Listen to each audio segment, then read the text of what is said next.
and welcome back to Coffee Infused Crypto. So on today's episode, it's going to be different. It's going to be educational and it's going to be fun. So stick around. This is going to be part 1 of 2. So maybe both of videos will come up sequentially. We're going to deep dive into decentralized finance. The difference between DeFi and CeFi. You've heard that a lot. So what we're going to do first is help you differentiate between a non-custodial wallet and a custodial wallet. We're going to install Metamask. So I'm going to help you how to install a non-custodial wallet, how to set it up. And after we do that, we're going to top it up with some funds, and we're gonna maybe in part 2 in this next video to move into a DApp or decentralized application. It would be one of many decentralized finance websites, so where we can exchange our coins to a different coin, buy and sell, and we're gonna stake some of the coins and earn yield on them. So all in all, those 2 videos should give you an idea on how to start interacting between different sort of applications on the network or on the blockchain. So to start with, we're going to start with, first of all, distinguishing between what is a DeFi and what is CeFi. So by nature, we hear those terms a lot. So decentralized finance or DeFi relies on you holding everything, you managing your funds, you being your own bank. So you taking care of your security and holding your own crypto. As for CeFi, for example, something like different types of exchanges you use, no matter the name, what were the names, centralized finance or exchanges, for example, in this case, they hold the keys. So they hold the keys to the wallets, and rule number 1 in crypto, not your keys, not your crypto. So technically what they provide you with is security of your wallet, of your crypto. They provide that, and they hand you username and password, and you interaction with the UI where they will show you have this much of this token or this coin, and whenever you want to withdraw something, they have to approve definitely the withdrawal. There's pros and cons. Security usually on top-notch exchanges are fine and high, so they know how to manage and maintain the securities. But centralized finance usually act as banks. So whenever anything happens within the enterprise itself, sadly, as we've seen with FTX earlier, your funds, you can't control them and you need permission to withdraw them. So it's a double-edged sword. That's why we always recommend having your non-custodial wallet, which means you own your 24 words or seed phrase to protect your funds, and you have full custody over your funds. Non-custodial wallets come in 2 shapes. Hot wallets, as we call them, something like Metamask or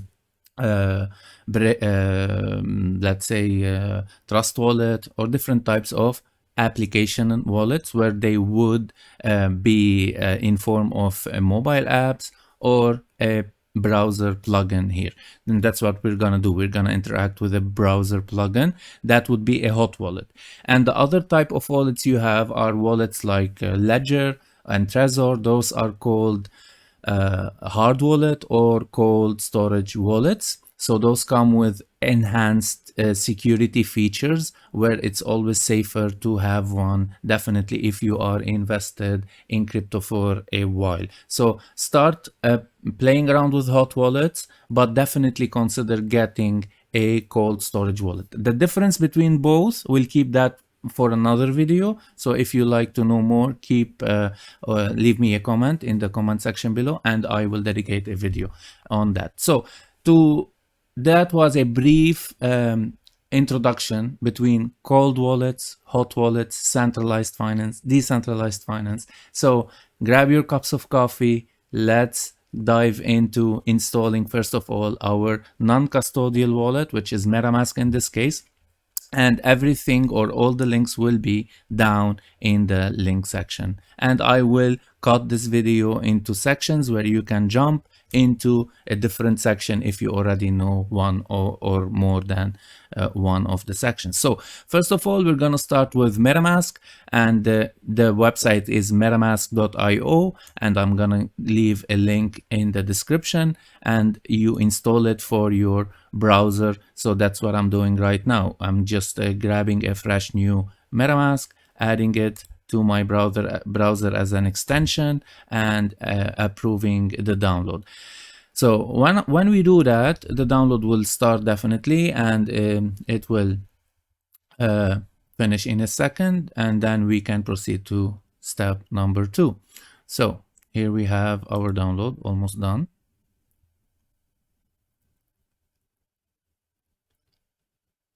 It's being added as we speak. And once it is added, it will pop up here. So if I go here and pin it, it will always be visible around this area. So this would be a fresh new MetaMask installed on my browser. So I'm gonna create a new wallet. You can pause and read, so they will tell you what they do and what they don't do. So you agree on that. You set up a password.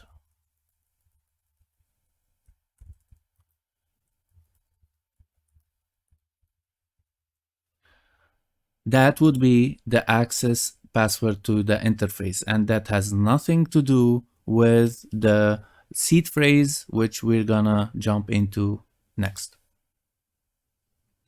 So here they will show you a small video about how to secure your wallet.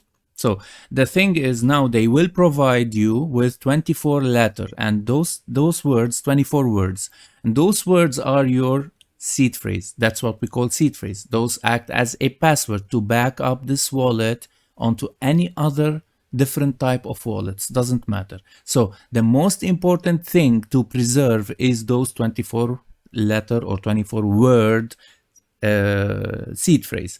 The best way to do that is grab a piece of pen and paper. You never store those words online. You never store them in a text document. You never store them on your mobile or anywhere on the internet. The best way to do it is to grab a piece of paper and a pen and write them down physically on a paper. Hide the paper somewhere no one else can find, in a safe deposit, anywhere.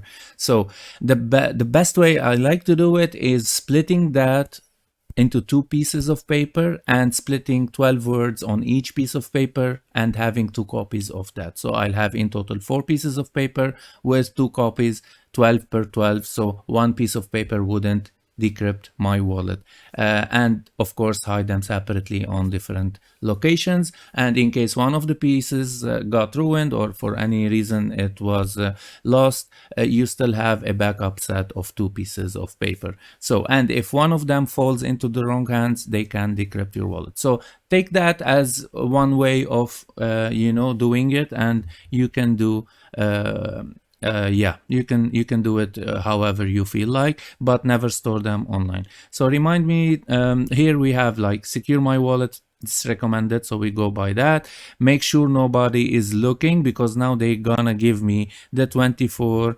it's between 12 to 24. So in this case, it's a 12 words secret recovery, and on ledgers and hard wallets, it usually is 24. So both work. In the case of 12, as we can see now, it's gonna be 6 per paper, and So I'm gonna pause the recording now, write down my seed phrases on a piece of paper, and get back to you in a second. So, wallet creation successful. Congratulations. Before I got to this step, after writing down the 12 seed phrase or 12 words on a piece of paper, the next step, they would give me a couple in the right order and leave a couple blank for me to write them down as a confirmation that I got them. So once I got them written successfully, they will send me this, I will have wallet creation successful, and from here on I can proceed forward. They will tell me that it is complete, and I can pinpoint it or to keep seeing it in the corner above. So that's what I did, and that is where we are now. So here they ask me if I want to enable security alerts and NFTs, and I'll leave that up to you to establish your security as you like. So first, you see that here we have the first thing to see is the MetaMask will come in the Ethereum network. So that would be the first MetaMask format. It would be by default on the Ethereum mainnet, and that is the only network that we have. So now what we're gonna do is add another network to our MetaMask, and in that case that would be for every other network you want to add. It will be the same process but different networks. So what we're gonna do now is add the Binance network on the MetaMask so that we have two networks. So the way to do that is by clicking on the Ethereum mainnet, where as you can see this would be my wallet address here, and I have 0 ETH on it, and by clicking that and add a network, I will go here, and as you can see they have added a couple of networks, and we have like this network connection relies on a third. Okay, so they will give me warnings, but so here Binance Smart Chain. So if you can add them here, or you can select and add a network manually. I'd rather have them added manually, but of course you can add them through here because they are preset by MetaMask. So if you go to add your network manually, they will ask for network name, new RPC URL, chain ID, and where do we get those from? We get those we get them from academy.binance.com or any other website that provides us those mainnet network details, and I'm gonna leave a link to this in the description below. So adding it is just, this is the name, you copy from here and you go back and just paste here. You can name it whatever you want, this can be changed, the rest you can't. So you want the URL from here, new PC URL, so we're gonna copy it and paste it here, and we're gonna go get the chain ID, which is 56, copy, paste it here, and the currency symbol is the BNB on the network, on the Binance network, so we're gonna add BNB, and the explorer would be the BSC scan for the network. So we copy it from here, add it here, and save. And successful, we have the Smart Chain network, and switch to Smart Chain network because we just added it. They ask switch to Smart Chain network, and I am on the Smart Chain network. So now I can switch between the Ethereum network and the Binance Smart Chain network. So what we're gonna do now is we're gonna top up this this network or this account with BNB, which is the currency for the Binance Smart Chain network, just like Ethereum being the currency for the ETH network, or Ether being the currency of the Ethereum network. BNB is the currency where we pay gas on the Binance Smart Chain. So you get the account details, and that would be our MetaMask account, and I'm gonna currently send some coins, some BNB coins over to this account. So I'm doing it as we speak, and that would be always select from your exchange when sending into BNB into this address, select the BEP20 network. So that would be the BNB Smart Chain BEP20, and the coin would be BNB, and yeah, that would be all. We confirm that, and now we just wait for the network to process our our transaction. So in case this took too long, I will just get back to you in a second, and in case this this that didn't take too long. We will proceed. So first of all, now while we wait for the the coins to be processed and sent to this wallet, now you need to understand that everything on this wallet is under your own protection. So everything you see in this wallet, you are responsible of. The seed phrases are the most important to protect your wallet. If you lose those, anyone can take your crypto and send them to another wallet, and you can't retrieve them. So as you can see, the transaction is here, and we have our BNBs. So that would be that would be it. Now we have funds in our wallet. Import tokens. So now I wanna import some tokens. So from here you can import tokens, and we're gonna do that in a bit. So this would be the part one of setting up MetaMask and topping it up, adding a network to it, and having some funds on the network. Now part two, we're gonna deep dive into one of the decentralized finance applications and start exchanging this coin to other coins and staking, earning rewards, and just moving around. So stay tuned for part two, and definitely it's gonna be linked in the description below this video and in the same playlist as this video. So I leave you with this for now. The first part. I hope that was helpful in some way. If you do find the content helpful in any ways, please consider sharing this video, subscribing, and hitting the thumbs up button. I will see you in a bit. Bye bye.